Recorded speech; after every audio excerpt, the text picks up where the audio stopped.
వరాహ అవతారం శ్రీ మహావిష్ణువు మూడవ అవతారం.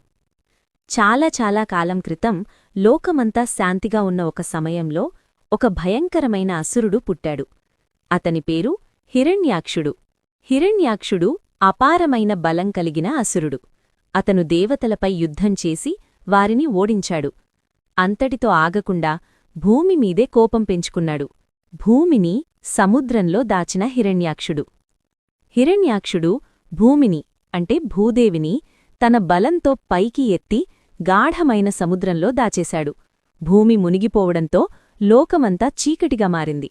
జీవసృష్టి అంతా ప్రమాదంలో పడింది. దేవతలు భయంతో బ్రహ్మదేవుణ్ణి ఆశ్రయించారు. వరాహ అవతారంగా విష్ణువు అవతారం. అప్పుడు బ్రహ్మదేవుని నాసిక నుండి ఒక చిన్న పంది రూపం బయటకు వచ్చింది.